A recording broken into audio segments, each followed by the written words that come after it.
예. 와, 오늘이 아마 올 겨울 들어서 앞으로도 제일 추운 날씨가 아니었을까 싶어요. 체감 온도가 영하 20도가 넘어갔으니까. 자, 그 댓글창에 본인 지역이 얼마나 추운지 한번 써주시기 바랍니다. 추울수록 정말 좀 잘 살지 못하는 분들은 굉장히 어려운 시절이라고 볼 수 있겠죠. 근데 가스비나 뭐 이런 것 때문에 난방도 제대로 못하는 경우도 꽤 있을 거고, 그보다 더 하신 분들이 있죠. 지금 연탄 정도 떼시는 분들 있을 거고. 자, 어쨌건 지금 힘드신 분들이 가장 힘든 시기를, 힘든 겨울을 지나고 있습니다. 자, 나라모 이야기를 좀 해야겠습니다. 드세요. 저도 이제 먹을 시간이 돼서 ASMR. 이 속에 동글동글한 환이 들어있어요. 요거를 하루에 2번씩 드시는 거예요. 예. 근데 확실히 머리가 왜 있지, 그 시골에 가면요. 예. 농사 지을 때 예. 옛날에 그 식량 증산을 위해서 비료를 썼단 말이에요. 예. 키울 때 쓰는 건 요소 비료 이런 게 있는데 예. 그거 잘 모르시죠? 농사 안 지었죠. 해남군 노원면. 저 농꾼의 아들이에요. 농꾼. 경북 봉화 가서 농사 졌잖아요. 참. 그래서 그 가장 좋은 거는 퇴비거든요. 퇴비. 친환경적인 거. 저는 이걸 그렇게 표현하고 싶어요. 이 머리카락이 뭐가 잘 자라게 하는 친환경 퇴비가 아닌가. 국산 곡물로 만들어진. 말씀 좀 하세요. 저도 좀 먹게. 근데 많은 분들이 오해하는 게 있어요. 가장 이게 이제 곡물이라니까 약이 아닌데 머리가 왜 나지? 제일 좋은 약은 그 좋은 음식 아니에요. 섭생한다 그러잖아요. 우리가 몸이 다 망가지면. 그리고 동의보감에 뭐가 있냐면 식약 동원이라 그랬어요. 식품과 약은 뿌리가 같다. 그 제일 좋은 약은 좋은 식품이죠. 그러니까 이게 머리에 영양을 공급하고 죽어있는 모근에 힘을 주고 그럼 나는 거거든요. 그리고 이미 80만 명의 임상 실험 결과가 말해주고 있잖아요. 그냥 믿고 먹어야 돼요. 그래서 여기서 이제 그 유명한 네. 맹자께서 이런 말씀하셨잖아요. 불신듬성 믿음풍성. 불신듬성 믿음풍성. 그러니까 그 머리카락이요. 예를 들어 지금 피부과 가서 받는 호르몬제. 그 호르몬제는 좀 더 정확히 말하면 안 먹으면 멈춰요. 맞습니다. 계속 공급을 해줘야 돼. 그러니까 나라모를 완전히 확대시키는 방법은 병원에서 처방해주는 호르몬제랑 같이 먹으면 확실히 속도는 빨라집니다. 빨라집니다. 근데 그리고 진짜 중요한 건 지금 이거는 기초 체력을 만들어주는 측면이 있어가지고 드셔보시면요. 확실히 머리카락이 두껍게 많이 난다는 느낌이 들어요. 꾸준히 드시면. 그리고 이제 호르몬제는 약간 그 트리거 역할이죠. 네. 막혀있는 거 빡 발사하는데 그 다음에 영양분을 계속 공급해 줘야 되거든. 네? 난 진짜 이거 머리에 좋은데 뭐라고 말할 수도 없고. 그 옛날에 그런 광고가 있었지. 참 좋은데 뭐라고 말할 방법이 없네. 왜냐면 건강기능식품은 그렇죠. 효과가 좋습니다라고 하는 광고를 못 하니까. 근데 우리 유튜브기 때문에 막 해도 돼요. 효과 좋아요. 괜찮아요. 막 드세요 그냥. 자, 지금 머리카락이 어중간하게 빠지신 분들 권하고요. 저런 상태 지금. 저런 상태에 권하고. 완전히 빠진 사람도 다 봤습니다. 나가는 거. 믿습니다. 근데 완전히 빠진 사람들은 시간이 너무 오래 걸리는 것 같아. 그분들은 진짜 호르몬제하고 같이 하게 되면 빵 터지니까. 그런 사람도 있긴 하지. 우리 큰형이 50년생이니까 73세예요. 그냥 장발이 됐어요. 완전히 빠졌다가. 댓글창에 못된 분들이 계시네요. 동훈이 낚싯바늘로 뚜껑 걷어내고 싶다. 그런 거 올리지 마세요. 무슨 못된 사람들이. 그냥 우리가 좀 포지티브하게 하면은 나라면 먹으라고 하면 돼. 난 이런 분들 좋아. 오롯이. 새해에는 맨홀 뚫고 나온다 봉도사. 멋지잖아 표현이. 응? 맨홀 뚫고 나온다. 16년 암약하다가. 와, 근데 진짜 그게 16년 지났어요? 그래요. 아따 16년 돼버렸어. 다시 한 번 말씀드리지만 봉도사가 감옥에 갈 때 내가 비분 관계했다. 내가 저 사람을 언젠가 국회의원 다시 만들고 멋져버려. 그게 지금 여기까지 왔어요. 여기까지. 예. 저 개인적인 감회는 그런 거예요. 예, 그때 낙검수 좋습니다. 멤버들 예. 낙검수 4인방에 대한 마음의 빛이 아직도 있습니다. 뭔가 잘 되는 모습들을 보고 싶어요. 예, 오로시님은 저의 과거를 다 아네. 국회 본회의장에서 날아다니던 봉도사 2007년도에 아, BBK 특검법, MB 특검법 할 때 그때 막는 국힘 전시를 뚫고 그냥 유명한 사진이 있지. 예, 공중부양하는 정봉주 사진이 예. 있는데 밑에서 깨우락치 돼갖고 소리 비명 소리 지르는 나경원. 근데 잠깐만 이거 나라모 좀 팔고요. 야, 나라면 팔고. 너무 예. 앞으로 당겨가시지 예. 말고. 예. 근데 아까 그 사진이 있잖아요. 그게 날아다닐 때 사진이잖아. 맞습니다. 그렇죠. 그때보다 더 젊어진 거잖아요. 16년, 예. 16년 이게 뭐야? 그럼 저 나이 와 저거 30대 때였단 말이야. 40대 초반 그리고 저때 아니. 좀 빠진 것도 어허. 머리채를 계속 잡혔거든. 네. 본회의장 싸우면서. 아이고 자 여러분 검색창에 풍성교 또는 나라모 검색하시고 회원가입하셔갖고 거기 나오는 사이트가 있어요. 회원가입하셔가지고 거기서 주문 한번 해보시기 바래요. 예. 진짜 고민인 분들은 저거 진짜 고민이거든요. 고민이죠. 그 지난 주말에 내 딸내미 친구 아버지를 만났는데 친구 아버지. 그 딸내미 친구 아버지의 부인, 그러니까 예. 딸내미 친구의 엄마가 계속 부러워하는 거예요. 그 양반은 머리가 안에 보면 소갈머리가 없어. 근데 이게 이제 완전 빠진 게 아니라 듬성듬성 하기 시작해요. 그때 대책도 없이 고민해요. 진짜 고민스러운가 예. 보더라고요. 왜냐하면 나이가 아직 젊은데 아까 정봉주 약 10몇 년 전, 20년 전 사진보다 더 빠진 상태. 그래서 내가 살포시 나라모 이렇게 권해봤어요. 이거 있잖아요. 딱 자기 남편 보면서 어떻게 우리 남편하고 동갑이거든요. 예. 그 머리가 이제 머리 개수가 있으니까 거기 갖고 부러워하길래 나라모를 설명시 한번 권해봤죠. 예. 이거 있다, 이런 거 있다. 그랬더니 혹하는 거지. 그걸 알려줬어. 사는 방법까지. 예. 나라모 또는 풍성교를 검색하시고 회원 가입하셔 드셔보시라. 회원 가입 안 해도 됩니다. 나라모는 바로 뜨니까. 그러니까요. 예. 자, 어쨌건 여러분 나라모 자 고민하시는 분들은 고민하시는 거고요. 나는 그냥 대충 살겠다 하시면 상관없어. 이런 거는 약 안 드셔도 돼요. 예. 고민되시는 분들만. 자 시작하겠습니다. 예. 전혀 다른 시각의 최고급 정치평론 정치천재 정봉주 지니어스정 87번째 시간입니다. 예. 지금 제 앞에 민주당 교육연수원장 정봉주 의원 나오셨습니다. 어서 오십시오. 예, 안녕하세요. 민주당 교육연수원장 맨을 뚫고 나올 정봉주입니다. 아 저울증. 왜요? 방송 들어오기 전에 이 맥이 탁 빠지더니 방송만 들어오니까 확 올라가네 텐션이. 그게 왜 그러냐면 이번 주 화요일 날 저하고 김용남하고 하는 용봉탕이 있습니다. YTN 라디오. 그게 요즘 조회수가 40만까지 가요. 예. 난리가 났어. 그런데 거기 이제 그거 다 우리 다음에 이준석 대표와 인터뷰예요. 근데 미리 왔어. 길 막힌다고. 온 김에 우리 같이 하자. 했는데 저는 사실은 그 공중파 나가면 예, 이 상황에 대해서 말씀이죠. 근데 이준석 대표하고 비교하니까 누가 왜 노인네처럼 말이 느리냐 이거야.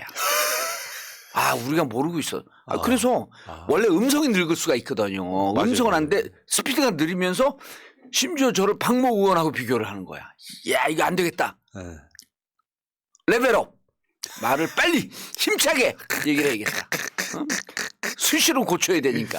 맞아요. 예. 사람은 나중에 맨 마지막에 목소리가 듣는다고 하거든요. 그럼요. 예. 이게 이제 80대쯤 되면 이런 목소리 나오죠. 봉주야! 봉주야! 왜냐면 자기 목소리 제대로 못 내는 거예요. 봉주야!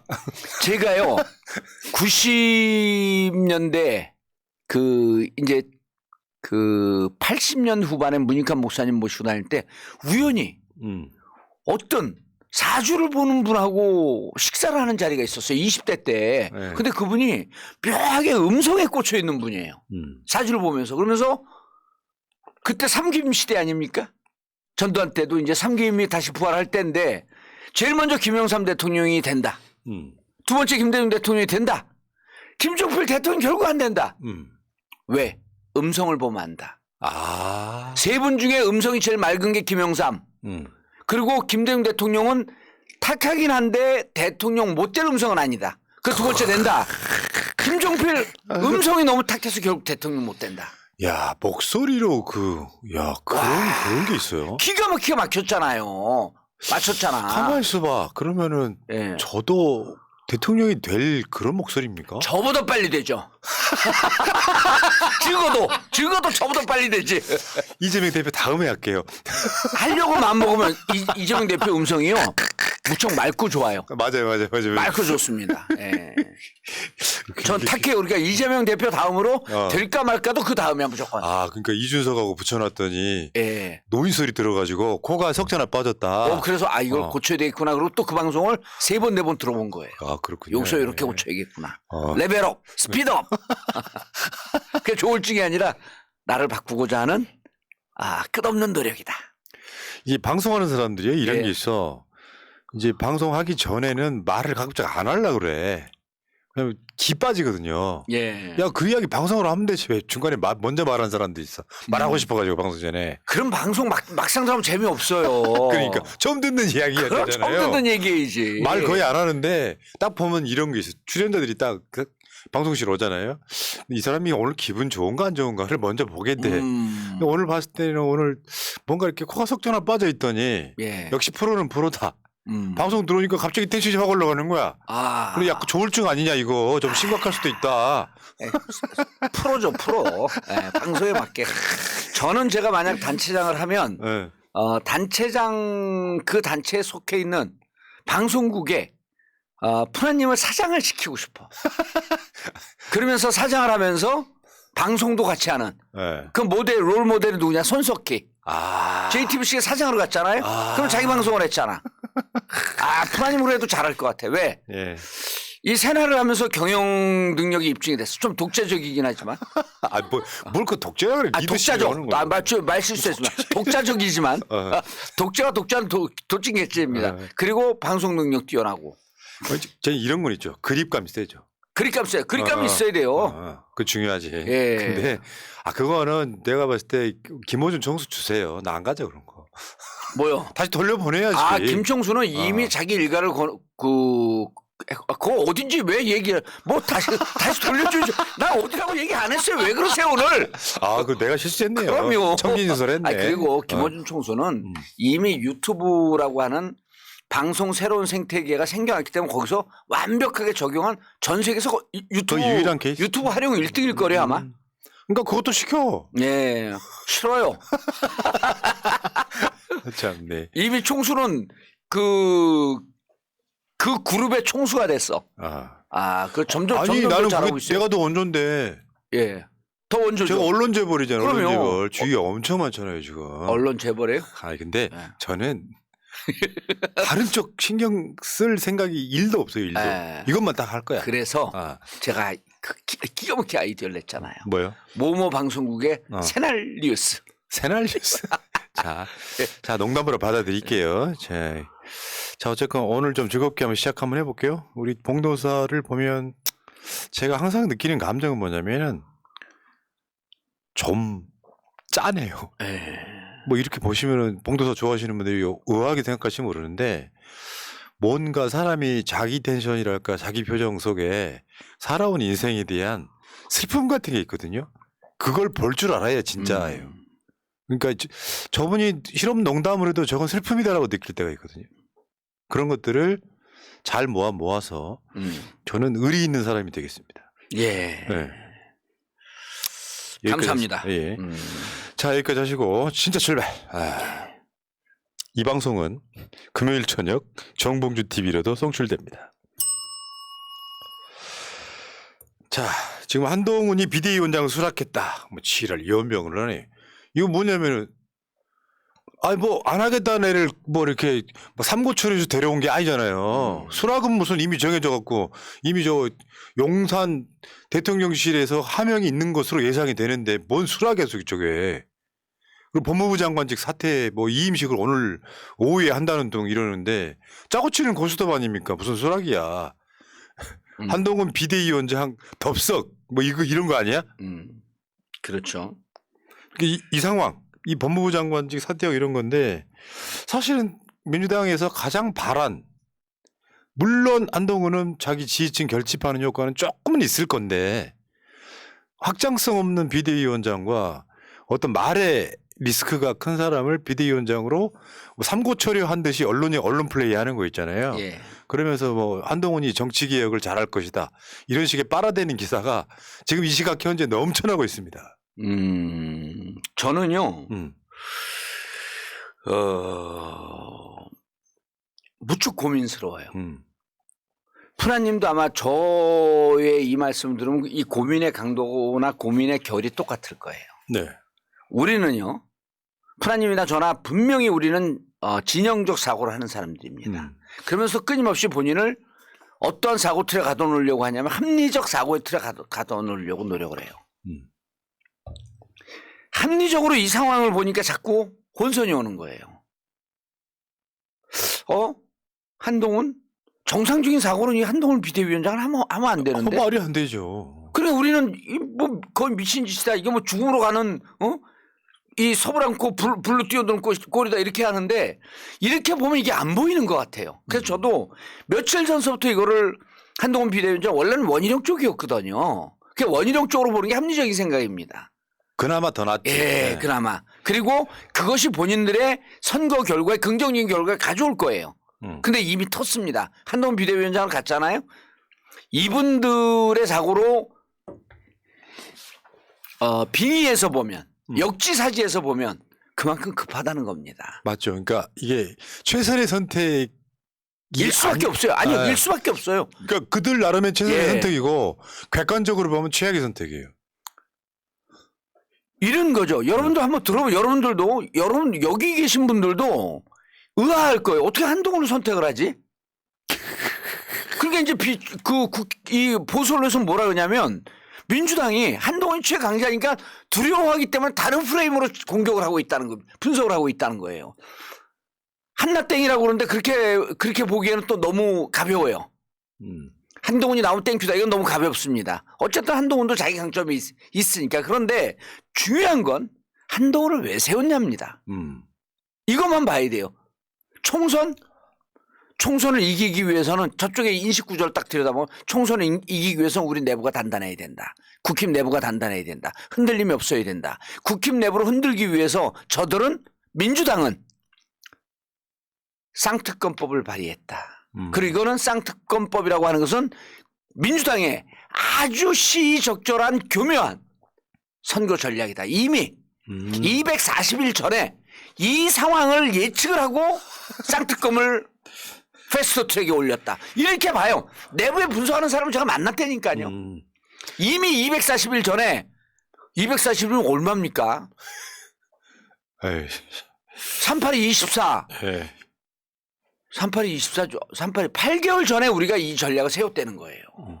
그럼 민주당은 거의 뭐 타노스급인데. 천재예요. 그러니까 정봉준 거기 가면 명함도 못 내밀 정도의 천재야.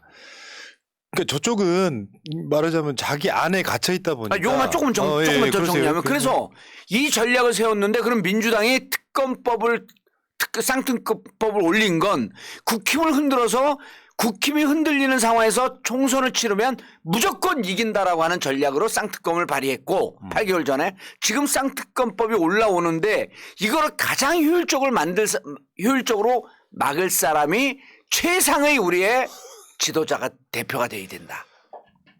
그러니까 철저하게 쌍특검, 김건희 특검을 막는 게 총선 전략이라고 보는 거예요. 그러니까 이게 문제라는 거죠. 근데 국민 여론은 반대로 가고 있잖아요. 반대로 가고 거의 있죠. 70% 가까이가 거부권 행사하면 안 된다인데 확실하게 한동훈을 세움으로써 거부권 행사를 하겠다는 노골적인 표시를 딱 세운 거잖아요. 그럼요. 그리고 그것이 악법이라고 그랬잖아요. 그러니까 윤재욱도 따라서 악법이라고 그러는데 여러분 보세요. 여론조사 꽃에서 돌리는 도이치모터스 김건희 특검 거부권 행사해야 됩니까? 행사해서는 안 됩니다. 70% 가까이 돼요. 한 7, 8% 됩니다. 대구 경북 보세요. 대구 경북에서도 이거 거부권 행사하면 안 된다가 60%가 돼요. 부울경 60%가 넘고 그럼 국민 여론이 이렇게 되는데 이들만 이럴 정도로 이들은 김건희 특검을 막기 위한 비대위원장을 내세우는 게 자기들의 최고의 전략이라고 본 겁니다. 그러니까 이게 윤석열 지지율이 한 30% 초반 왔다 갔다 하는 상황에 김건희 특검 거부권 행사 해야 된다가 한 25%쯤 나와요. 대략 모든 여론조사가. 예. 그러면 김건희 특검 거부권 행사하면 국민의힘 지지가 또는 윤석열 지지가 5% 정도 빠지는 상황이거든요. 예. 이런 상황에 선택을 했다는 건 우리가 수개월 전부터 예측했던 극우 지지층만 똘똘 뭉치면 선거 이긴다라는 마지막 선택을 한 거다 이렇게 봐요. 그렇게 된 네. 거예요. 그리고 그것이 이제 트럼프 전략 중에 하나인데 그 전략이 분명히 있어요. 근데 그게 이런 겁니다. 국힘도 정치의 환멸을 국힘 지지자도 정치의 환멸을 느끼고 있고 민주당 지지자들도 정치의 환멸을 느끼고 있는 상황에서 그럼 국힘이 한 3% 정도 위입니다. 국힘 3% 정도 위기 때문에 그분들이 환멸을 느끼는 상황에서 다 나왔다. 그럼 자기들이 이기죠. 근데 지금 민주당 지지자들은요. 환멸 안 느낍니다. 민주당 지지자들은 이번 총선에서 이기면 윤석열의 임기를 끝낼 수 있다는 기대가 있어요. 완전히 달라요 상황이. 네, 그러니까. 트럼프 전략으로 가기 위해서는 양쪽 다 환멸을 느껴야 돼요. 그러니까 이게 비대위원장 그러면 이 비대위원장의 시작점이 예. 강서구청장 보궐선거였어요. 시작점이 사실은 뿌리가. 예. 와 이렇게까지 지나? 그쪽에서는 이기는 걸 확신했다는 거잖아요. 그럼요. 윤석열의 분신 김태우를 옹전하면서. 그럼요. 근데 이게 지나한데 이게 김기현이가 어느 정도 그 생명 연장을 하다가 결국에는 페이스북 사태를 하고 날아갔잖아요. 날아갔죠. 이 상황에서 비대위를 세운다고 하는 건 최소한 비윤이어야 해요. 성향이. 예. 그래서 윤석열은 좀 못하지만 국민의힘에 대한 기대치를 갖게끔 만드는 인선이어야 되는 거죠. 예. 근데 사실은 한동훈 임명함으로써 윤석열 아까 말한 또 거기다가 김건희 특검까지 엮여 있다라고 하면 국민의힘 지지층을 더 좁히는 결과가 올 수밖에 없다. 예. 그런 느낌이에요. 예. 제가 1, 2, 3, 4위까지 한번 잡아봤어요. 비대위원장 예. 순위를. 1순위 우리가 제일 어려운 상대 유승민입니다. 그렇겠지. 2순위 이준석입니다. 3순위 나경원. 4순위 원희룡. 한동훈 아예 없지. 아예 없어요. 저는 그게 이런 거 있잖아요. 비대위원 회의 같은 걸 할 거 아니에요. 예. 거기서 한동훈이가 질러대는 말들이 있잖아요. 그게 주로는 이재명 대표를 까는 말들을 주로 할 건데. 지금 벌써 그랬잖아요. 합법이라고. 그 상황에서 만약에 윤석열 지지율이 높고 김건희 특검 반대가 높은 상황이었다라고 하면 먹히겠지만 그 상황에서 지금 어떻게 해야 될까? 저는 사실 답이 없는 인선이다. 예. 말하자면 윤석열이가 누군가의 이야기를 듣고 한동훈을 꽂아야 된다고 생각하는 뭔가 윤석열을 가스라이팅하는 존재가 분명히 있다. 김건희죠. 나 환장하겠네. 예. 그럴까요? 김건희. 예. 아니 왜냐하면 이거 지금 특검 들어가잖아요. 근데 이 특검도 중요한 건 뭡니다. 여기서 난 이준석 대표의 말을 좀 인용했으면 좋겠는데 이준석 대표가 이렇게 봐요. 한동훈 좋다. 들어와라. 근데 특검 못 막는다. 그게 무슨 상황이 되냐면 한동훈이 와갖고 특검을 막으려고 했는데 그래서 거부권 행사해요? 다시 와요? 근데 경선 과정, 총선 공천 과정에서 줄줄이 날아가는 사람 30-40명 돼요. 그 30-40명이 빠진 상태에서 민주당이 제의했을 때 270명 갖고 표결하는 상황이 올 수 있다는 겁니다. 그러면은 한동훈을 내세웠는데 특검도 못 막고 그리고 총선 앞두고 김건희 특검 가고 이런 최악의 상황이 오는데 왜 한동훈을 내세우냐고 울어요. 사극에 보면 딱 그 장면인데 우리들 말 전하 아니 되옵니다 이런 건데 지금 아니 되는 걸 했어 지금. 나 정말 그만큼 김건희 특검이 무서운 것 같아요. 크리스마스 선물이네요. 예. 기쁘다 구주 오셨네. 네. 야, 근데 이 시간에 예. 어떻게 11,000명이 동접을 해갖고 듣고 있을 수가 있을까? 진짜 새날 대단해 보면. 한눈만 안 빠르면 좋겠어. 우리 의원님이. 예. 희망호프님 남영희 후보 응원합니다. 후원했어요. 봉도사 후보님에게 보낼 후원금 대기 중입니다. 예. 빨리 출마선을 하세요. 아, 그리고 제가 여러분들에게 지금 출마 앞두고 부탁드리는 게 정봉주 TV 구독하지 마세요. 뭔 말이야? 그 구독해갖고 40만 넘어가게 되면 발표해야 되거든요. 올해 넘어가면 안 됩니다. 그러니까 올해는 참고 있다가 내년에 구독해 주세요. 내년에 발표해야 된다고. 참. 아이고. 아이고 재밌어. 자, 그러니까 보니까 예. 이런 거죠. 용산에 오다가 있는 것으로 충분히 예측이 되고 예. 지금 국민의힘이 독자적으로 이게 한동훈 비대위원장 세웠을 가능성은 아예 없고 예. 용산에 오다가 분명히 내려왔다. 그러면서 한동훈이 국회에 나왔을 때 엊그저께 악법 뭐 저 독소조항 이야기하면서 예. 이거 반대의 뜻을 분명히 밝힌 거 아닙니까? 그럼요. 그러니까 역시 국민의힘은 그래서 망하는 거다. 윤재호기가 한동훈이가 악법이라고 하니까 윤재호기가 김건희 특검은 악법이라는 거예요. 예. 그러면 얘는 바뀔 생각이 일체 없는 거잖아요. 없는 거죠. 그러니까 없는 지금 거죠. 앞에 낭떠러지가 있는 걸 알면서도 가고 있는 거야. 야, 근데 저는 이거예요. 그러니까 우리 합리적인 사고는 도저히 이해가 안 돼. 총선은요. 여러분 이게 공식이에요. 총선에 선거팀이 딱 만들어져. 일단 두 가지만 요건 조금 길게 말씀드릴게요. 두 가지만 하면 첫 번째. 자, 비대위를 만들잖아요. 비대위를. 근데 김기현이 쫓겨났잖아요. 그럼 비대위를 만드는 의사결정 기구가 있었을 거 아닙니까? 누가 만들죠? 누가 했을까요? 김기현이 없어요. 그 최고위원들이 있어요. 의총을 해요. 현재는 그 당대표 권한대행 윤재욱이에요. 근데 윤재욱과 최고위원들이 뜻을 모아서 비대위원을 자기들이 만들었을까? 국힘은 그런 상황인가요? 아니죠. 국힘은 용산 출장소예요. 그럼 이 비대위원장을 만드는데 의사결정 누가 했냐? 윤석열 대통령이 했죠. 윤석열 대통령 의사결정 누가 줬을까? 김건희 씨가 줬을 거라고 봐요. 빙고. 그러면 여기서 의사결정 이렇게 됐는데 그럼 이들이 한동훈을 내세웠을 때는 총선에 이기는 게 문제냐? 지금 특검법 막는 게 문제냐? 바로 빙고. 총선용이 아니라는 거야. 총선용이 아니에요. 근데 총선의 전략은 이들은 이렇게 자기들 그 도구만에 빠져서 이럴 거예요. 특검을 잘 막아야지 총선이 이긴다. 특검은 한쪽으로 특검을 그렇죠, 잘 그렇죠. 막고 또 다른 한쪽은 돈봉투 사건 흔들고 이재명 대표 재판을 갖고 이재명 옥죄고 이것이 총선 전략이다. 네. 2년 동안 해왔기 때문에 이렇게 보고 있을 거예요. 그러니까 여기에 제일 적임자가 한동훈이다. 이렇게 본 것 같습니다. 예. 유명한 명언이 생각나네요. 예. 엄청 먹으면서 하는 말 있잖아요. 맛있으면 칼로리.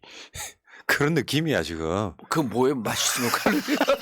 엄청 많이 먹고 네. 자기를 위로하는 말이잖아요. 맛있으면 0칼로리. 그러니까 비대위만 막으면 예. 뭐 난 살 안 쪄. 선거 그럼요. 이길 수 있어. 예. 딱 그 느낌인 거예요. 그리고 의총을 했잖아요. 그러면서 이 과정을 통해서 합법적으로 우리가 의사를 모았다라고 하는 걸 만들기 위해서 비대위를 해요. 근데 비대위에서 비대위의 의견을 누가 놓냐? 원외위원장들이 의견을 넣어요. 1년에 이준석 대표 표현에 따르면 1년에 한 번 의사 표현하는 호남위원장들이 다 단결했대요. 호남위원장, 이스람 하나한 위원장들. 그들이 단결하고 한동훈을 밀었다는 거예요. 근데 막상 의총을 갔더니 현역 의원들은 한동훈 갖고 안 된다라고 하면서 반대 분위기가 셌다는 겁니다. 왜? 실질적으로 본인들의 선거가 달려있기 때문에. 그러면서 그때 반대했던 사람들이 결국에는 나중에 윤석열한테 리스크가 다시 계속 돌아옵니다. 그렇죠. 왜냐하면 이게 반대를 한 사람들 입장에서 우리가 보면 망할 게 뻔한 비대위잖아요. 비대위 그럼 그때 우리 반대했다라고 그걸 인증하게 되는 게 나중에는 김건희 특검을 넘어서 윤석열 탄핵까지도 갈 수 있는 그 세력이 되는 김건희 거죠. 특검은 내가 우리 같이 방송하는 박진영 교수를 사실은 별로 신뢰하지 않아요. 갑자기 웬? 왜냐하면 좀 주장이 왔다 갔다 할 경우가 많아. 근데 어쨌든 뭐 그 잘하니까. 근데 제일 맞는 얘기를 최근에 한 게 있어요. 네. 김건희 특검은 내용상 윤석열 탄핵이다. 아, 그렇지. 이게 무너지는 길이거든요. 난 또 뭐라고? 예, 무너지는 칭찬하는 길인데. 거네, 그럼. 예, 칭찬을. 요거 이제 왜냐하면 칭찬하기 전에 좀 씹어놔야지 이게 반절로 칭찬이 확 올라가는 건데 어쨌든 그럼 지금 한동훈 장관이 들어와갖고 총선 전략은요. 자, 총선 전략은 총선을 맡는 팀은 4가지 덕목, 4가지 항목을 꼭 갖춰야 돼요. 첫 번째 경험이 있어야 됩니다. 총선은 행정이에요. 무조건 경험이 최고예요. 두 번째 전략이 있어야 됩니다. 세 번째 결기 깡다구가 있어야 돼요. 네 번째 비전입니다. 자, 한동훈 경험 있나요? 정치 경험 있어요? 선거로 치러본 경험보다 더 큰 자산은 없다. 누가 얘기했어요? 경험주의 철학의 시조 베이컨이 한 얘기예요.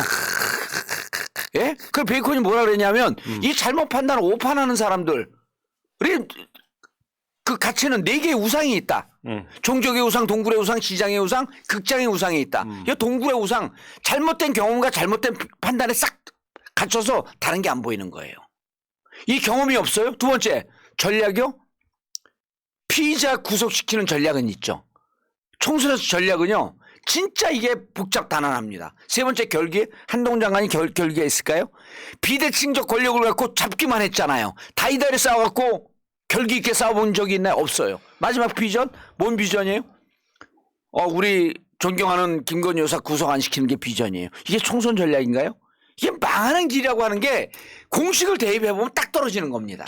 이게 이런 것도 있거든요. 제가 이런 거면 10년 한 거 아니에요. 그전에 예. 정치 관심 있었던 거지 합치면은 한 3, 40년 정치에 그럼요. 관심 최고의 주자였거든요. 전문가죠. 예. 그런데 현역 정치인들 정치하는 거 보면은 제가 깜짝깜짝 놀래요.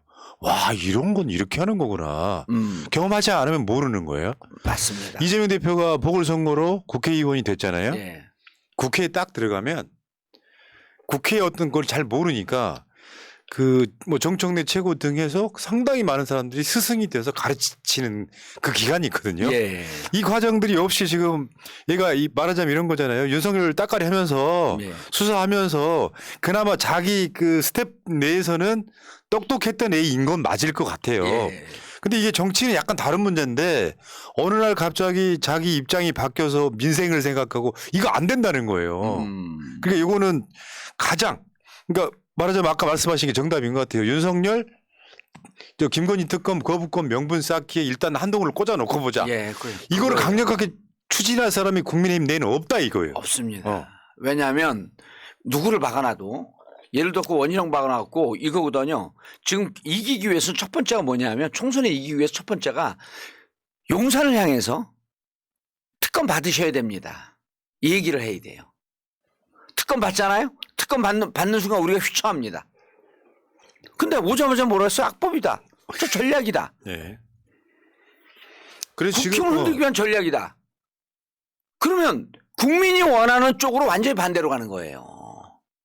그러니까 지금 이제 28일 날 이 특검법이 통과될 때 예.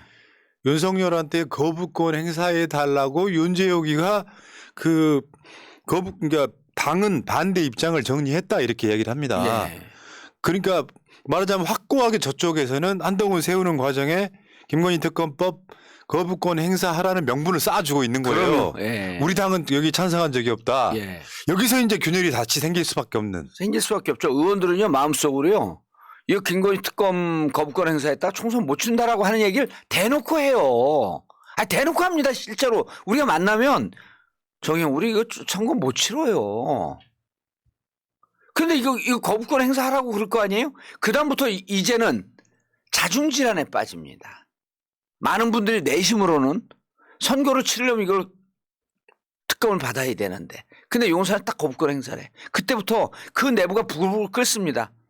선거 포기하는 사람. 이번 선거 망했어. 그 비윤계에서는 지금 망했구나라고 이야기하고 있답니다. 정확하게 40명의 비윤계가 40명 딱 존재해요. 현역 의원 중에 40명이 존재하고 있습니다. 야, 잘하면은 총선 전에 탄핵도 가능하겠구만. 제가 1년 반 전서부터 주장했던 거예요. 야, 나는 이제 하도 윤석열 치하에서 내가 너무 힘드니까 예. 총선 대선 같이 갔으면 좋겠다. 농담 반 진담 반으로 이야기해요. 2월 달에 끈 떨어지면은 딱 정확하게 2개월 안에 대선을 해야 되거든. 나 했으면 좋겠어요. 진짜 너무 심하니까. 아니 그리고 자 거부권 행사예요. 그리고 나는 이분이 법률가로도 좀 좋지 못한 능력을 보인다라고 하는 게 기자들한테 최근에 제가 얘기를 들었더니 그 검사 시절에요. 기자들하고 식사를 하다가 이런 자랑을 했다는 거예요. 자, 들은 얘기니까 뭐 확인된 말 아닙니다. 들은 얘기예요. 자기 IQ 170이라 그러면서 기자들한테 앞에다 책을 5권을 넣는데요. 싹 이렇게 본데 5권을 각자. 그러면서 이 내용을 자기도로 물어보라 그러는데요. 그럼 내가 이 내용 기억하고 저 내용 기억하고. 좋아요. 그렇게 뭐 자기 머리를 과시할 수 있어요. 재미있죠? 네. 와, 그렇게. 이게 총선하고 무슨 관계가 있습니까? 그러니까 아무 소용없는 거예요. 아니 국민들 만나러 다닐 거예요? 그러면서 20명 만났는데 야 20명하고 나눈 얘기 나한테 물어봤는데 다 기억하고 있어. 어쩌라고. 그게 뭔 상관이 선거라. 이게요. 한동훈 씨. 동훈아. 선거는 이미지야 이미지. 그러니까 예를 들면 윤석열이가 나라를 완전히 망쳐놓으러 왔다고 생각해서 비호감도가 60이 훨씬 넘는 이유는 네. 한동훈도 포함돼 있거든. 포함이 돼 있죠. 그러니까 얘네들이 지금 예를 들면 저는 이 시기를 지나갈 때 이재명 대표 체포영장 그 기각된 거 있잖아요. 구속영장 기각된 거. 그게 터닝 포인트라고 보는데 그때 이후에 사람들이 마음을 딱 굳은 거거든요. 예. 그 주도했던 사람이 누구예요? 한동훈 한동훈이잖아. 장관이죠. 예. 민생은 경제는 안 좋고 나라는 개판 5분 전인데 정치 보복 수사한다는 확신을 정확하게 딱 확정 지은 거. 꽝꽝꽝 한 거. 국민들 인식에 한동훈, 윤석열, 김건희 세 명은요 한 인물이에요. 그러니까 동일체지. 예, 한 인물입니다. 윤석열이라고 쓰고 한동훈이라고 있고 한동훈이라고 쓰고 김건희라고 읽습니다. 참. 동일체예요, 동일체. 그러니까 그리고 이 시점도 하나 더 있어요. 그러니까 한동훈은 대선 주자가 될 수 없는 이유이기도 한데 대선 주자라고 하는 것은 사실 윤석열을 경험 없는 사람은 데려다가 놓고 나라 망친 거 아니에요. 예. 정치 경험 없는 애가 총선 때 무슨 지원 유세 나가고 뭐 선거 전략을 짜고 이러는데 만약에 정치꾼들 진짜 선수들이 뭔가를 올리면 이거 한동훈이가 다 받아줄까요? 오늘 그 국민의힘의 일성이 뭐였냐면은 정치개혁이라는 거야. 그럼 말하자면 꼴통들 모여 있는데 한동훈이가 들어와서 우리를 좀 잘 용도해 줄 거야. 그거 아니에요. 정치개혁이라고 하는 건데 무슨 정치개혁이 있어. 닳고 달아가지고 조작수사하고 표적수사하고 별건수사하던 이런 검사 아부랭이들이 무언 아니 정치개혁을 해. 정치개혁의 명분으로 이른바 비윤 쳐내는 겁니다. 중진 다선. 그러면서 이럴 거예요. 여의도 문법에 익숙해진 사람들 다 나가라. 그러니까 한 40명 50명 쳐내는 명분 쌓는 거거든요. 그러다 검찰 출신들 뭐 경제인 출신도 드리겠죠. 젊은 친구들. 요거 하려고 지금 명분 쌓고 있는 건데 지금요. 국힘은 정치개혁할 때가 아니에요. 진정한 정치개혁은 뭐냐면 김건희 특검 수용입니다. 그렇지. 근데 특검을 수용하지 않고 정치개혁한다 그러면서 공천 학살한다? 그리고 내가 아까 이제 이분이 그 유사 변호사가 아닌 게 그렇게 두뇌 자랑만 해요? 근데 말을 무지하게 많이 합니다. 결국은 그러다 보면 말실수가 계속 나오죠. 우리가요, 지금 그 송영길 대표가 구속됐잖아요. 구속되기 전에 검찰 수사받았어요. 그때 뭐 했죠? 묵비권 행사했어요. 검찰의 수사를 딱 받게 되면 검찰 출신들이 얘기해 주는 겁니다. 1도 2부 3백입니다. 정말 오랜만에 들어보는 명언. 예, 1도 2부 3백. 1도 처음 도망가라. 2부 부인하라. 3번 백 써라. 자, 그다음에 수사 들어갑니다. 말을 하면 하나라도 얘기를 하면 거기로부터 유죄 증거를 찾아내 검찰은. 이게 조작 수사라고 하는 겁니다. 괴벨스가 이런 얘기를 했잖아요. 단 하나의 문장만 줘라. 모든 국민을 범죄자로 만들 수 있다. 그러니까 들어가면 어떻게 해야 됩니까? 입을 딱 닫고 묵비권 행사합니다. 자, 비대위원장으로 와갖고요. 가장 좋은 비대위원장은 웅변은 은이요 침묵은 금이다라고 하는 걸 새겨야 돼요. 말을 줄여야 됩니다. 근데 어떻게 됐어요? SNL 그 무슨 현영이죠? 주현영 표현에 따르면 너 입이 트였다고 나부로 함부로 씹으로 돼? 거기 이제 그 외국인 제2 외국인으로 나오는 한 4명의 여성도 있어요. 뭐라고 베트남애가 너 뭐라고 그러니까 너 입이 찢어진 입이라고 그 나부로 씹으로 돼? 그 일본인들 발음 특성이잖아. 그거 왜냐면 주현영이 일본인 유학생으로 보내갖고 나오는 거거든요. 이게 받침 있는 발음 못하는. 예. 나불 한다는 걸 나부로. 자, 어쨌든 진행시켜 볼게요. 예. 지금 민주당 이야기도 남아 있으니까. 저는 한동훈의 가장 큰 문제는 인성이라고 생각해요. 인성. 그러니까 사람들이 선이 안 가는 거예요. 그래. 이 주장처럼 똑똑한 건 알겠다. 근데 똑똑한 거는 정치에서는요. 똑똑한 거는 숨기는 거예요. 근데 진짜 국민 생각한다는 이미지는 한동훈한테 없는 거잖아요. 그러니까 이게 굉장히 그 잘 만들어진 정치 쇼로 이미지 작업을 해왔지만 그렇게 빨아대도 한동훈 이번에 여론조사를 보니까 한동훈 비대위원장 해야 된다고 생각하는 국민이 25%. 50% 가까이가 관심 없다 해요. 아휴. 그러니까 25% 정도만 한동훈, 네. 윤석열, 김건희 한 몸을 떠받치고 있다 이런 이야기인데 25%를 어떻게 선거를 이깁니까? 아휴. 저는요. 사람들이 이제 우리가 아니 국힘이 잘못하고 있으면 아니 박수를 쳐야죠. 이렇게 한숨을 쉬면서 국힘 잘못하고 있는 거에 대해서 열을 내요. 다 알려주지 마세요. 이렇게 얘기를 하는데 여러분 이게 직업병입니다. 뭐냐 하면 아무리 국힘이 원수지간으로 지금 그 극한적으로 윤석열이가 이제 갈라놨잖아요. 갈등과 대립의 정치를 만들었는데 정치인들은 끝없이 무슨 생각을 하냐면 숲속 연못에 붕어 두 마리라고 생각을 해요.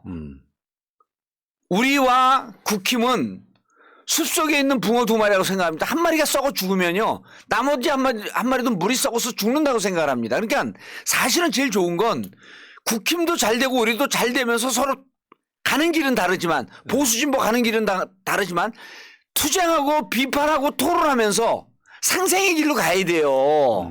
그러니까 국힘이 이렇게 갈등과 대립의 정치로 끌고 갈 게 뻔한 상황으로 오게 되면 쟤들은 망하는 것 같지만 그럼 우리가 행복할 것 같습니까? 나라가 망해놓은 꼴로 갔는데 애국자야. 진짜 아니 잘하는 방향에서 경쟁을 해야죠. 그러니까 문제는 우리가 이렇게 말한다고 듣지 않아 먹으니까 문제지. 안 듣죠. 우리가 이렇게 말하는 이유는요. 저쪽에 가르쳐 주려고 하는 게 아니라 이게 정상이다라고 이 일종의 기준을 제시해 주는 거거든요. 이게 정상이라고. 상식이 있으면. 너무 골 때리는 건 새날과 정봉주 TV를 보는 게 확인이 됐어요. 어디 모처에서. 너무 많이 보더라고. 예, 모처에서 봐. 근데 보면 참고하고 여기서 영양분을 끄집어내야지. 이거 보고 우리 맘대로 할 거야 하면 어떻게 이 쉔만이더라. 저기 저 국힘 계열 분들 보고 계시면 일반. 근데 이분들은 구독을 안 하고 보기 때문에 지금 채팅이 불가능할 거예요. 구독할 거예요. 구독 안 했다고 야단 맞은 것도 봤거든요, 제가. 구독을 해, 이게 임마. 자, 그리고 전반적으로 정치권에서는 한동훈 이 등장 자체가 너무 빠르다 이 이야기를 하고 있는 거고 사실은 그렇죠. 말하자면 특정 지역구에 선거를 한번 치러보고 국회의원을 한 4년 정도 하고 뭐 대선을 나온다거나 이 상황이 벌어져야 되는데 그냥 급전 땡겨 쓴 느낌? 최재형 의원이 지금 종로에 있잖아요. 그럼 최재형 의원이 종로에 있기 때문에 현재는 상당히 그 기득권이고 현역이기 때문에 유리한 상황이에요. 거기는 한동훈 나오라는 거예요. 그럼 민주당 후보 누가 나가든지 한번 붙어보자. 거기가 너희들이 유리한 지역이라고 하니. 근데 전 우리 당에서 누가 나가도 이깁니다. 그러니까 지금 비대위원장을 함으로써 저는 비례대표 쪽이 더 가능성이 있다고 봐요. 그렇죠. 그리고 이제 그 리스크 피하는 거예요. 그러니까 무척 겁 많은 정치인이에요. 그렇죠. 겁 많은 거지 지금. 근데 정치인이라고 그러니까 한동훈이가 다른 장관들에 비해서 늦게 나왔잖아요. 오늘 그만둔 거거든요. 늦게 나왔단 말이에요. 오늘 그만뒀나 이제? 장관 오늘 이임식을 뭐 저기 오후에 했는지 뭐 할 예정인지 모르겠는데 했다 그러잖아요. 늦게 나왔단 말이에요. 예.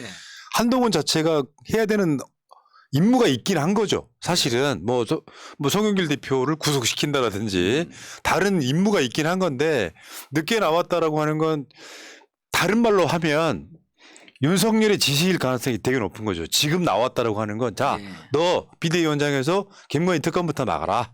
예. 요것일 가능성이 매우 높다. 그게 그렇게 하죠. 그리고 자 일단 대구에 나오는 거 빼놓고요. 대구에 나오면 그냥 정치인으로서 의미 없는 거고 이제 그냥 끝나는 거 이거로.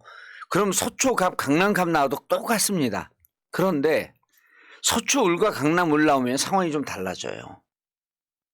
만약에 강남을 서초을은 지금 홍익표 있잖아요. 강남을 나오면 민주당이 선수 나가잖아요. 그리고 3파전으로 붙으면 해볼만 합니다. 민주당이. 참. 거기 가서도 떨어질 것 같은 거예요. 네. 이 방향성이면 분명히 저는 비례대표 나올 가능성이 높다고 봐요. 비례대표 쪽이에요. 네. 네. 자, 알겠습니다. 어쨌건 국민의힘 폭망의 선택. 예. 나중에 보세요. 난 이런 것까지 예상해 보고 싶어.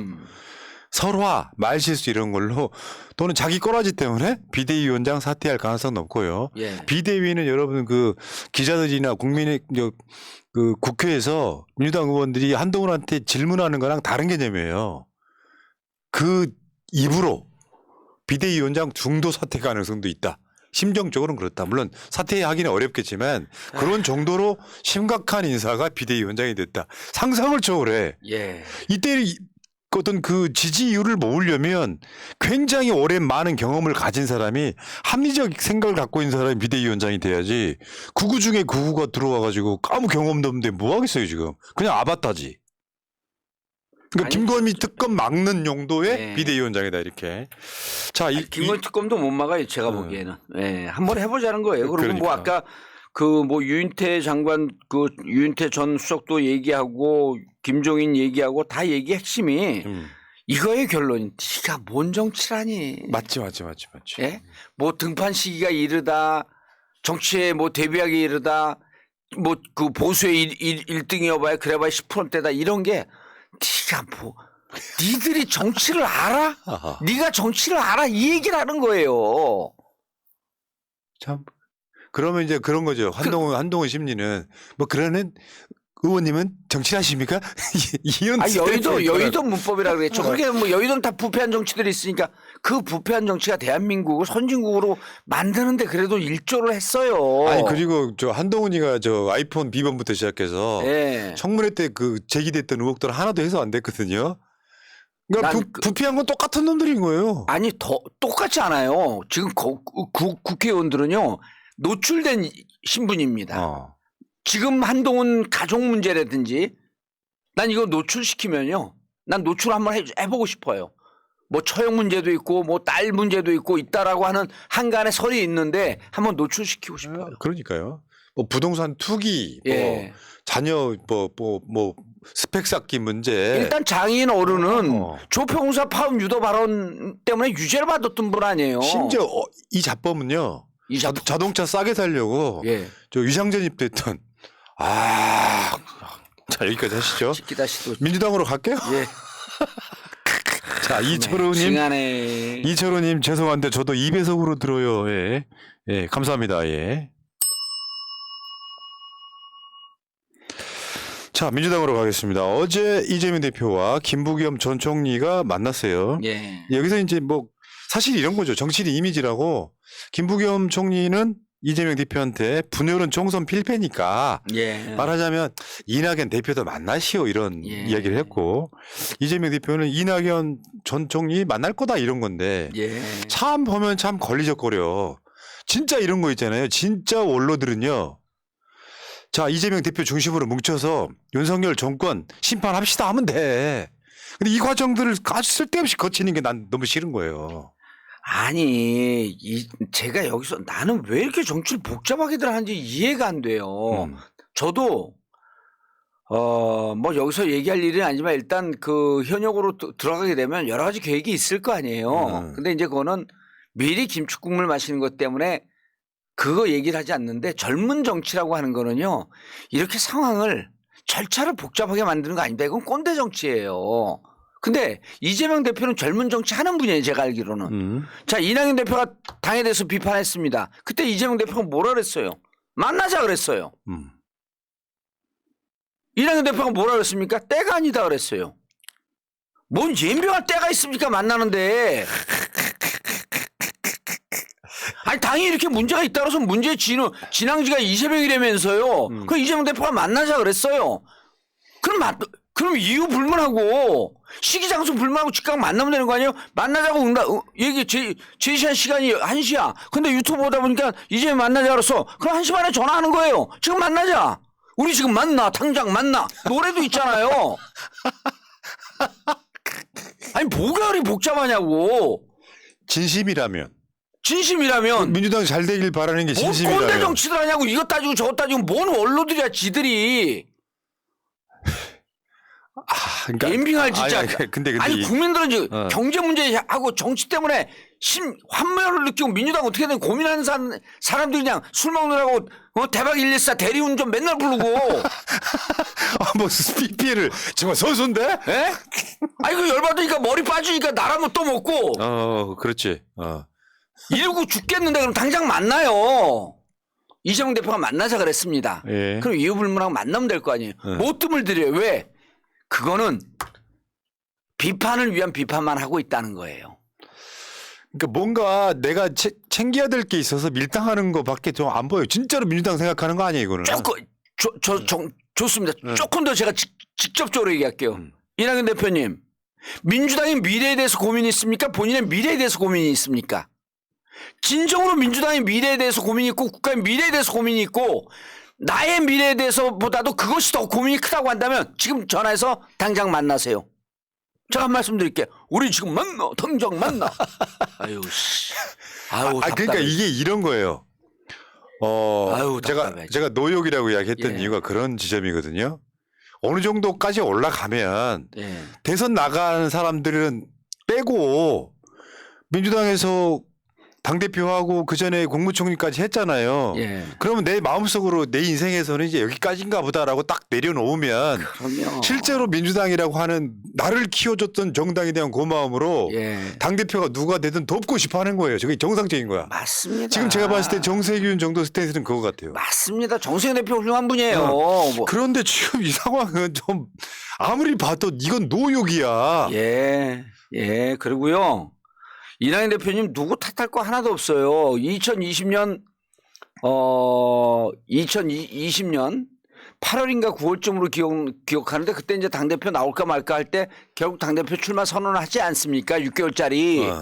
그때도 2021년 3월에 그만둬야 되니 2020년 3월 9일에 대통령 선거 있고 1년 전에 그만둬야 되잖아요. 그러니까 그때 당대표가 6개월밖에 안 된다고 하는데 그걸 말리는데 그냥 기어코 들어갑니다. 왜? 존재감 본인이 언론에서 사라지면 지지율 빠질까 봐. 그렇게 자신이 없습니까? 그때도 말리는 많은 사람들 물리치고 당대표 나갔어요. 당대표 나갈 때 이낙연 지지율 40%입니다. 이재명 지지율이요 10% 초반대예요. 초중반입니다. 이러다가 2020년 12월 31일을 거쳤고 2021년 1월이 들어오자마자 이 지지율이 10% 초반으로 급락을 합니다. 왜? 이명박근혜 사면복권 얘기를 본인 입으로 해요. 본질이 드러났지 그때 이미. 그때 이낙연은 어떤 사람이다라고 국민들이 지지자들이 인식을 한 거예요. 그거 우리가 그 얘기 하라 그러지 않았어요. 누가 판단했죠? 본인이 판단했습니다. 참 못하다지 마십시오.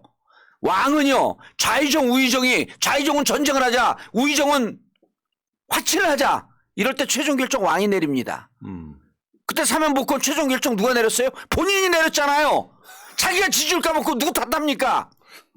그리고 사면복권 하니까 민주당 지지자들이 다 떠났잖아요. 아이고. 그때 개딸 양아들 다 떠났습니다. 누가 떠나보냈어요? 자기가. 그때는 천주교인지 뭔지는 잘 모르겠지만 성당 가서 이거 하세요. 내 탓이요 내 탓이요 내 큰 탓이로소이다. 아유. 그 후로 현재까지 이재명 대표와의 관계랄까 구도에서 아직도 인정하지 않는 말하자면 대선 불복, 경선 불복 이런 느낌이 사실 그럼요. 지금도 남아있다는 건. 그리고 경선에서 졌으면요. 왜 그 측근한테 내일부터 뭐 하지 이랬습니까? 내일부터 선거 도왔어야죠. 그렇지 당연히 그게 이제 아유. 민주주의 기본 원리인데 민주주의자도 아니야 이 양반은. 흔쾌하게 선거운동을 한 게 아니라 또 그때도 아유. 이재명 대표를 만나게 막 이재명 대표를 이낙연 만나가지고 지금 경선 뭐 앙금 털고 뭐 원팀으로 가냐 마냐 그 논란이 그때 있었고 예. 외국에 나갔다 들어왔을 때도 명락회동 있냐 마냐 그걸로 또 그때도 있었고 어제 김부겸하고 이재명 이 두 분이 만났을 때 에휴. 이낙연 반응이요. 나 골 때리더라니까. 이재명 김부겸 회동 실망스럽다. 진전이 전혀 없다. 이거는 뭐냐? 아니 그냥 만나요. 뭔 진전이 있어. 아니 그러니까 지금 오늘까지 주장은 뭐냐면 비대위 끓여라. 이재명 대표 물러나라가 자기 주장이에요. 아니 그럼 그걸 만나서 얘기하세요. 만나고 뭐가 그렇게 두렵습니까? 자 민주당의 미래를 위해서 같이 머리를 맞대고 고민합시다. 만나고 이재명 대표 면전에 대놓고 당신 갖고 안 됩니다. 이마정한 이유로 비대로 가셔야 됩니다. 그럼 우리 손잡고 나도 물러나고 당신도 물러난 상태에서 진짜 총선 한번 제대로 이겨봅시다. 이 얘기 해보세요. 당당하면. 그러니까 그런 느낌이. 예민할 용기도 없나? 어차피 이재명 대표 안 물러난다는 걸 알고 지금 신당 창당하는 데 있어서는 지금 브레이크가 걸린 거 아니에요. 따라온 사람이 없어서. 그 상황에서 이재명 대표가 받을 수 없는 걸 던지고 아직도 신당 창당 명분을 찾고 있는 것 같은 느낌. 저는 그런 느낌이 훨씬 더 강하게 들더라고요. 그래서요. 지금 저게 진정성이 안 보이잖아요. 그냥 신당을 창당하기 위해서 씹고 아유 무슨 뭐 이가탄탄 씹고 물고 뜯고 이겁니까? 이가탄탄은 왜 광고를 해주니 내가? 가만 있어봐. 뭔가 받으시는 거 아니에요? 어? 아니 민주당을 비판하고 싶고 명분을 축적하고 싶은 게 너무 보여요. 이게 아유, 그러니까 저는 이렇게 봐요. 이게 이낙연이 뭐 창당을 하든 안 하든 이미 지지자들 선을 떠났다. 예. 이재명 대표가 없는 상태에서 선거 이길 것 같아요? 선거 선자도 모르는 사람들 아니에요. 왜? 지지층은 지금 한껏 뭉쳐가지고 이재명 중심으로 총선 우리가 대선 거둬야 된다라고 하고 있는데 갑자기 이재명 대표가 물러나고 비대위가 만들어지면 그러면 민주당 선거 이긴답니까? 아니 이랬던 것 같아요. 어. 비대위를 자기를 시켜주길 바랬던 것 같아. 비대위원장을. 그럼 너무 염치가 없는 거지. 만약 이낙연 비대위원장 오잖아요. 이번 선거 져요. 왜? 우리 같은 사람도 이낙연 욕을 비판을 엄청 해놨는데 예. 비대위원장 앞에 딱 앉아 있잖아요. 예. 나 놀러나 갈란다. 이렇게 된단 말이에요. 지지자들이 내가 항상 그러잖아. 총선은 중도의 싸움이 아니라 우리 자부심의 전쟁입니다. 우리 지지자들이 나와야 돼요. 근데 우리 지지자들이 대선 때 열심히 뛰지 않아서 그로 인해서 우리 대선이 진 원인 중에 하나라고 하는 이낙연 대표가 비대위원장으로 와요. 그걸 누가 열심히 하겠습니까? 그러니까 그런 거예요. 그러니까 예. 경선에 졌더라도 흔쾌히 대선 때만 열심히 뛰어. 예. 그래 가지고 만약 이재명 대통령이 만들어졌다 하면 이낙연은 경선 때 했던 거 다 잊혀져요. 그리고 나서 이낙연이 뭔가 뭐 그럴 수 있지. 이재명 정부의 국무총리도 할 수 있는 거고 민주당 당대표 다시 한번 할 수도 있는 거고 이런 거 할 수 있을 텐데 이미 경선 때 거의 경선 불복에 가까운 짓들을 했는데 경선 불복이죠 그 정도면. 그래놓고 대선을 지고 나니까 이재명 탓을 또 했단 말이에요. 그 사법 리스크 어쩌고저쩌고 하면서 예. 그게 지금까지 온 거예요. 뒤끝이 나 이런 사람 처음 봐요. 예. 야, 근데 이렇게 17,000명 정도는 역대급이거든요. 그렇습니까? 이럴 때 그냥 나라모 광고를 한번 확 해버려야 되는데. 아, 자 여러분 제 머리카락을 보시고 나라모 꼭 한번 사 드셔보세요. 예, 나라모. 야, 탈모에는 오늘 나라모. 뭐 PPL 하려고 오셨어요? 아니 오늘 기분이 좋아요. 왜냐하면 말을 빨리 하고 레벨업 하니까 그래도 기분이 나네요. 그렇죠. 예. 자 어쨌든 지금 이낙연 신당이 역풍 불어서 예. 뭐 이걸 고립시키느냐 아니면은 그냥 포용해서 다시 민주당의 자원으로 쓰느냐 이런 건데 저는 이낙연을 본인 하기에 달려 있습니다. 지금 이미 신당 선언했잖아요. 사과할 거 없어요. 신당 너무 조급한 선택이었다. 민주당이 하나 되는 길을 위해서 난 백의종군하겠다. 이렇게 딱 발표하잖아요. 이낙연 지지율 급상승합니다. 예. 여러분들이 가끔씩 댓글창에 이낙연 나가라고 하세요 하는 분들이 많아요. 예. 근데 선거하는 사람들 입장에서는 한 표가 아쉬운 거라서 맞습니다. 어차피 예. 나갈 예. 명분 줄여주는 거거든요. 그러면 아니 되어 했는데 나가면 저 사람이 나쁜 사람 되는 거 배신자. 나가라 하면 안 돼요. 그러니까 그런 상황인 것 같고요. 지금 민주당 총선 기획단이 뭐 경선 불복 인사 공천 대상 배제 검토 이런 이야기도 잠깐만 해보면 예. 지금 한참 이제 선거에 관련한 여러 가지 사랑설레가 있고 예. 결정들이 나오고 그렇거든요. 근데 저는 이렇게 봐요. 지난 총선 때 경선 불복했던 사람들은 저는 배제해야 된다고 생각해요. 경선 불복이요. 민주당 내 경선 불복한 사람 꽤 있거든요. 경선 불복은 안 돼요. 이거 무조건 배제해야 된다고 예. 생각해요. 경선 불복 안 됩니다.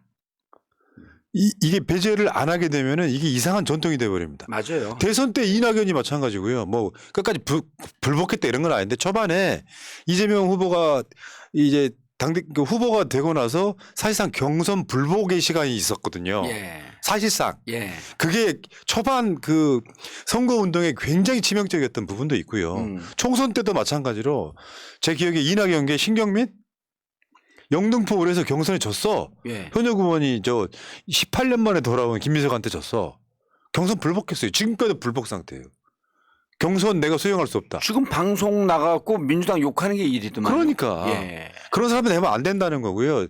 우리가 왜 그 이재명 대표가 대사면 이렇게 해가지고 예. 탈당자들 다시 들어오게 하는 거 있잖아요. 방송에서 스쳐 지나가면서 이렇게 봤는데 저를 아는 척하길래 제가 뉘신지 점점점 그러고 지나갔어요. 그 신경민 씨는 일단 금수저 출신입니다. 아니 금수저 출신 있어요. 저도 금수저 출신이에요. 그러니까. 근데 경선 불복 안 돼요. 왜냐하면 어쩔 수 없어요. 설사 자기가 인정이 안 되더라도 내가 지금 정치적 역학관계에서 밀릴 수밖에 없었구나. 받아들여야 됩니다. 이 모든 것이 자기 탓이에요. 누구 탓합니까? 그러니까 이게 물론 지금 최근에 이제 뭐 새날 출연자분들도 관련 있는 예. 여러 가지 논란이 있단 말이에요. 맞습니다. 예. 근데 사실은 어떻게 보면 이것도 이 또한 지나가리라인데 맞습니다. 억울한 지점들이 있을 수 있고요. 이런 상황인데 저는 제일 그 중에서 나쁜 건 뭐냐면 경선 불복. 경선 불복하고 탈당하는 사람. 예. 대사면을 받아주면 안 되는 거예요. 제가 봤을 땐 그래요. 어떤 경우가 있냐면 진짜 불가피한 당을 위한 일이었다. 대표적인 게 민영배 의원 같은 사람들. 그러면 그런 거는 상관이 없는데 경선 불복하고 탈당하고 뭐 국민의당 가고 막 이런 사람들 받아주면 안 되는 거예요. 치명적인 하자라고 전 봐요. 예를 들면 몇십 년 전에 있었던 무슨 논란? 그런 걸로 컷오프 시키는 건 아무것도 아닌 일이에요. 예. 근데 진짜 경선 불복 이거 사실은 좀 심각해요. 아주 이게 총선 때만 되면 의뢰. 이런 사람들 특히 우리 지지세가 높은 호남에 많이 있었거든요. 제가 윤리위원장 시절에 2005년과 2006년에 이럴 때 70명 제명해버렸어요. 경선 불복한 사람들. 이거 안 됩니다. 동의할 수 없어요. 그리고 지금 이 이야기도 하는 것 같은데요. 저 소위 올드보이들. 이건 어떻게 될 것 같으세요? 저는 결과를 압니다. 결과를 알아요? 예. 결과를 아는데 여기서 차마 말씀을 드릴 수가 없습니다. 그런데 이런 거예요. 본인이 억울한 분들이 꽤 있어요. 그렇겠지. 억울한 분들이 꽤 있는데 이거 선당 후사해야 됩니다. 올드보이들이 다 몰려 들어오는 상황이 되면 2%에서 3% 지지율 빠집니다. 그게 이제 선거의 이미지이기 때문에 막 정말 신진 세력으로 물갈이를 해도 부족할 판에 이분들 출마하시면 조금 어려워질 수 있다. 항상 현역 의원 교체 지수를 따져보면 보통 60%가 나와요. 이럴 정도로 국민들은 국회의원을 기득권 세력이라고 봅니다. 근데 올드보이라고 하면 최소한 3선 이상 했던 분들, 한때 그들의 시대가 있었던 분들, 그들이 다시 돌아오면 무슨 이미지가 있냐면 현역 의원들도 그대로 있고 과거에 기득권을 누렸던 사람들이 다시 돌아와. 민주당이 기득권 정당이네? 이런 어떻게 이미지가 어떻겠어요? 쇄신과 혁신을 해도 이길까 말까 한 총선 전쟁에서 기득권끼리 담아버렸네? 에이 민주당 텄네? 이 한마디가 누가 막 민주당 어쩌고저쩌고 하면 툭 치면서 야 민주당 텄어. 왜? 그 옛날 사람들 다 돌아왔잖아. 그 기득권 세력이라고 보는 거예요. 전체 몇백 명의 후보자들 중에 10명도 안 돼요. 몇 사람 때문에 그런 이미지 갖고 있는 거다. 그래서 본인들은 억울한 점이 있지만 그냥 나는 이분들 중에 답답해요. 이분들 막 돌아오려는데 제가 한두 분에게 이렇게 얘기했어요. 올드보이들 자중하고 모두가 다 출마 포기하자. 이러고 한 사람이 선언하면서 나머지하고 그 논개작전으로 안고 다 빠지라 그랬어요. 그럼 그 선언한 분은요. 2025년에 재보궐선거 있으면 영순입니다. 진짜. 그 전략을 줬어요. 지금 올해가 급해서 눈앞에 떡이 급하니까 못해 그거를. 내가 그래서 바보 같은 사람들. 이제 그런 전략 안 준다. 그나마 다행히 저쪽에 김무성 나온다고 하고요. 이인재 나온다고 해서. 잘 됐네 뭐. 김무성 영도 중구에서 한판 붙자. 김비호하고 한판 붙자. 예, 좋습니다 아주. 자, 이런 상황이어서 지금 뭐 사실 저도 그분들 중에 민주당으로 나오는 올드보이 중에 좋아하는 분도 있어요. 예. 근데 이건 진짜 선당후사라는 게 딱 맞는 것 같고 아마 지금 이 시점부터는 민주당 공천 관련한 지지고 복론 논란들이 날이면 날마다 계속 쏟아져 나올 거예요. 근데 거기에서 마지막 결론이 민주당이 혁신하고 있네 이 이미지를 계속 줘야 돼요. 그리고 언론은 분명히 민주당 이미지 좋게 하는 작업들은 안 할 거고 안 합니다. 작은 논란을 엄청 키워서 민주당은 지금 이것 때문에 자지중 질환에 빠졌다 같은 계속 보도를 낼 거고 이럴 때 참 이거를 잘 컨트롤할 수 있는 무언가가 있으면 참 좋을 텐데 말이죠. 프라님, 음. 제가 물어볼게요. 정봉주 올드보이입니까 아닙니까? 뭐는 올드보이예요. 아니 근데 S모 일간지에서 저를 올드보이 넣었어. 아, 국회의원 초선밖에 안 해놓고 억울해가지고 지금 16년 동안 국회를 못 들어가고 있는 사람인데 무슨 올드보이예요. 아니 2020년에 김민석도 올드보이라고 그렇게 맞습니까? 안 맞습니까? 18년 만에 돌아오는데. 연령적으로도요. 예. 이게 뭐냐면은 60대까지는 괜찮아. 예. 근데 70대 넘어가시고 저 이미 아직까지 40대인데. 그러니까 이미 국회의원 3, 4선 이상을 하고 그럼요. 70대인 분들 그 이미지가 그런 거죠. 예. 그분들 중에 정치 잘할 사람이 있어요. 제가 봤을 때는 있는데. 아, 2명은 삽니다. 2명은 살아납니다. 예. 그리고 그런- 그분들은 출마하는 것 자체가 민주당의 플러스 효과인 분들 2분이 계세요. 그분들은 삽니다. 정봉주는 그냥 야인 생활 한 거예요. 무슨 당대표를 냈습니까? 국회의원 한 3, 4선을 냈습니까? 저거 했죠. 연수원장. 그렇죠. 원해서 그런 거니까 그거를 또 언론이 그런 식으로 따지면 안 되는 예, 거고. 그럼요. 나이도 지금 딱 봤을 때 나보다 어려 보이는데 참 좋으시겠어야죠. 예. 인생 뭐 이렇게 얼굴이 철이 안 들어가지고. 예, 좋습니다. 뭐 보는 차라리. 입장에도 정말 안쓰러워. 얼굴이 너무 철이 안 들어갔고. 그래요. 아따, 정해네. 참. 아이고. 예. 자, 이게 이제 뭐 오늘 저는 확실히 그런 생각이 들어요. 정봉주의 시선으로 보면은 한동훈이나 민주당도 좀 보입니다. 보이죠. 그래서 제가 지니어스라고 하는 거예요. 천재라고 하는 게 정봉주의 시선은 분명히 일반 정치인과 많이 달라요. 다 맞는 건 아니지만 예. 이 맞히는 확률이 되게 높아. 예. 그러니까 뭐 아까 IQ 170 그런 사람도 웃어요, 우리는. 그러니까 우스워. 정치의 판을 읽을 줄 아는 몇 안 되는 사람 중에 하나예요. 예. 그러니까 여러분들 뭐 이렇게 정치를 이렇게 이런 방송을 보면서 선수들이 있거든요. 근데 선수들인 사람들 제가 봤을 때 진짜 선수는 거의 없어요. 내부적인 문제나 이런 것들을 볼 줄 알아야 되는 상황이어서 맞습니다. 이재명 대표도요. 지금 당대표 한 지가 이제 1년이 좀 넘었잖아요. 예. 이제 정치가 조금 보이기 시작할 거예요. 예. 그러니까 선수들의 이 도움이 필요하다 보니까 어쩔 때는 내가 이재명 대표를 지지하지만 이런 선택은 뭔가 좀 서운하다 하시는 분들이 있을 수도 있는 것들이 되게 많거든요. 어쩔 수 없어요. 네. 대의에 복종해야지.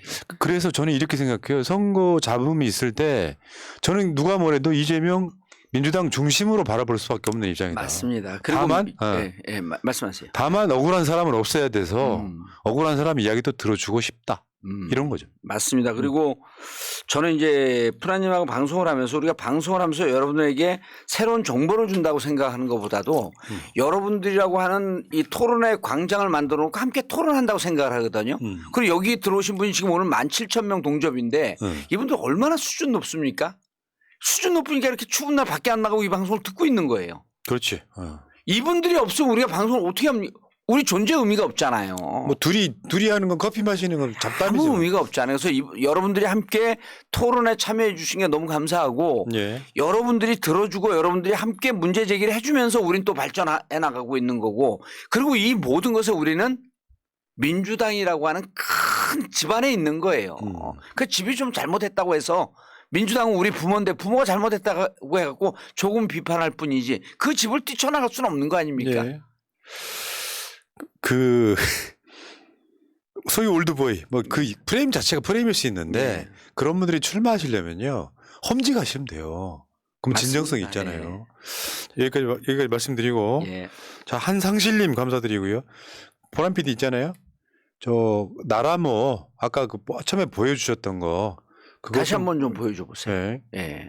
그 실제로 머리카락을 이제 나게 하기 위해서 먹어봤더니 굉장한 효과를 보고 있는 이 풍성교 3대 기호주의 입장에서 예. 이 나라모 한번 꼭 검색을 나라모 풍성교 하셔가지고 들어가셔서 한번 구매를 한번 해보시기 나라모만 바랄게요. 검색하셔도 됩니다. 네이버에서. 그러니까 둘 중에 하나만 검색하시면 나오니까 그러면, 그래가지고 지금 한번 드셔보시길 제가 꼭 한번 권해드릴게요. 예. 지금 제가 효과를 보고 있다는 말씀 드리겠습니다. 그리고 여러분 드리고인데 진짜 저를 도와주고 싶으면 정봉주 TV 구독하지 마세요. 아 왜 그래? 아니 자. 구독자 늘어나면 안 된다니까 올해. 뭐 그게 무슨 얼마나 대단한 이벤트라고 최선을 다해야지. 그래요? 네. 아, 그럼 구독해 주셔요. 아, 그럼 구독하는 게 중요하죠. 자, 맞습니다. 정치 천재 예. 정봉주 87번째 방송 마치고요. 새날은 30분 후에 다시 오겠습니다. 고생하셨습니다, 어머니. 예, 감사합니다. 민주주의 평화 통일 다 죽어간다. 이대로는 놔둘 수 없다. 자, 다시 한번 해보는 거야. 자, 다시 한번 싸우는 거야. 자, 손 맞잡고 어깨를 걸고 우리 함께 이기는 거야. 자, 다시 한번 해보는 거야. 자, 다시 한번 싸우는 거야.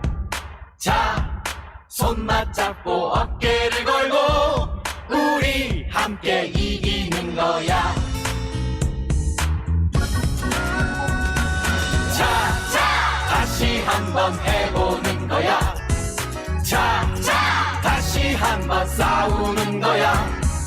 자, 손 맞잡고 어깨를 걸고 우리 함께 이기는 거야. 자, 다시 한번 해보